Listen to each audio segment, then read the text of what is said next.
السلام علیکم۔ کیا ہماری بہنیں محفوظ ہیں؟ گزشتہ روز بس سے اسکول جاتے ہوئے میری ملاقات ایک نوجوان سے ہوئی۔ اس ملاقات نے مجھے اندر تک جھنجھوڑ کر رکھ دیا۔ میرے ہاتھ میں اردو کا اخبار تھا۔ نوجوان نے مسکراتے ہوئے مجھ سے اخبار طلب کیا۔ معاف کیجیے گا، میرے پاس اردو کا اخبار ہے۔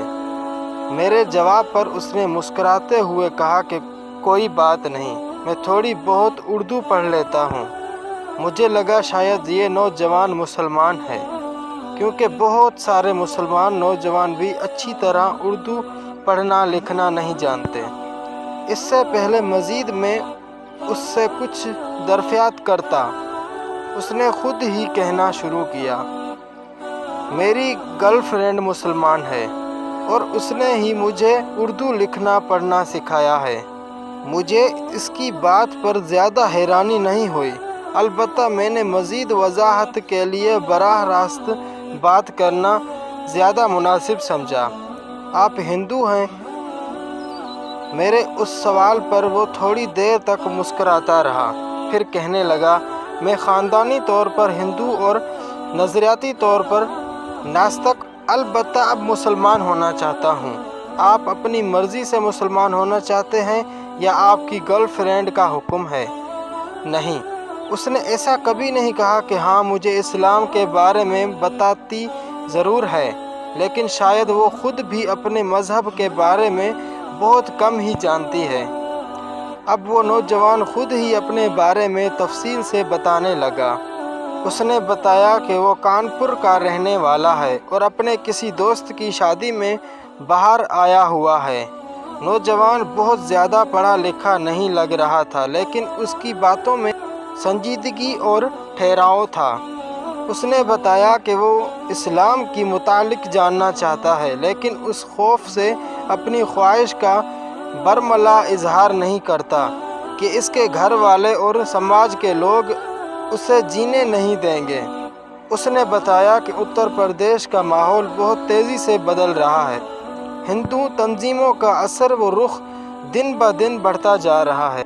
نئی حکومت بننے کے قبل سے ہی ہندو تنظیموں، خاص طور سے بجرنگ دل اور ہندو یووا واہنی کے کام کرنے کے طریقوں میں بھی تبدیلی آئی ہے۔ اس نوجوان نے بتایا کہ ہندو تنظیموں کی پوری کوشش مسلمان عورتوں اور لڑکیوں کو ان کے دین سے بدزن کرنا ہے، اس لیے کہ ان تنظیموں نے بہت ہی مضبوط لائحہ عمل بنایا ہے۔ شادی شدہ عورتوں کو طلاق، گھریلو مظالم اور آزادی کے نام پر ورگلانے کی کوشش کی جا رہی ہے۔ مسلمان عورتوں سے پیسے دے کر، نقاب پہنا کر اسلام مخالف بیانات ریکارڈ کروائے جا رہے ہیں اور انہیں سوشل میڈیا پر وائرل کیا جا رہا ہے۔ مسلمان لڑکیوں کو ورگلانے کے لیے بہت ہی خطرناک منصوبے کے تحت کام ہو رہا ہے۔ اس کے لیے باضابطہ نوجوان لڑکوں کو ٹریننگ دی جاتی ہے، انہیں خاص طور سے اردو زبان سکھائی جاتی ہے۔ لڑکیوں کے اندر جلد متاثر ہونے کی صلاحیت ہوتی ہے، لہٰذا جب وہ غیر مسلم لڑکوں کی زبان سے اردو زبان کے الفاظ اور اشارے سنتے ہیں تو فطری طور پر متاثر ہوتی ہیں، اور یہیں سے ان کی بربادی کی داستان شروع ہو جاتی ہے۔ نوجوان نے بتایا کہ ہندو تنظیم کی جانب سے ایک مسلمان لڑکی کو گمراہ کرنے کی عوض 2 لاکھ روپے کی پیشکش کی جاتی ہے۔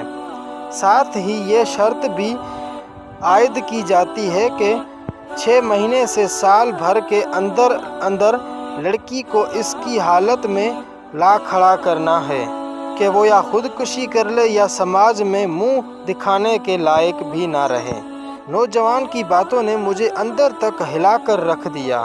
میں نے اپنے حوصلے کو جمع کرتے ہوئے مصنوعی مسکراہٹ کے ساتھ اس سے سوال کیا کہ آپ کے پاس ایک اچھا موقع ہے، آپ 2 لاکھ روپے کی پیشکش کیوں ٹھکرا رہے ہیں؟ میرے اس سوال پر وہ انتہائی سنجیدہ ہو گیا، کہنے لگا، بھائی جان، ظلم ہندو کرے یا مسلمان، ظلم ظلم ہی ہوتا ہے۔ اوپر والا ظلم کرنے والے کو کبھی معاف نہیں کرتا۔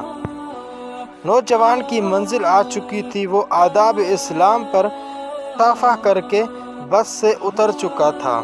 اس کے جانے کے بعد میں سوچتا رہا کہ کیا ان منصوبوں کو ناکام بنانے کے لیے ہمارے پاس بھی کوئی منصوبہ ہے؟ کیا ہماری بہنوں کے اندر وہ قوت ایمانی ہے کہ وہ ان ظالموں کے آنکھوں میں آنکھ ڈال کر بات کر سکیں؟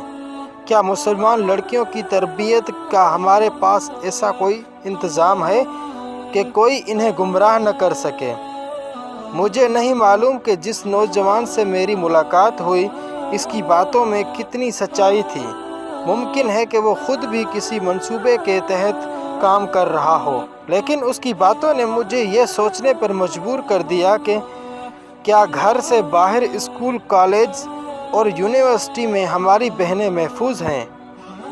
برائے کرم اس تحریر کو اپنے مسلم بہنوں کو ضرور فارورڈ کریں۔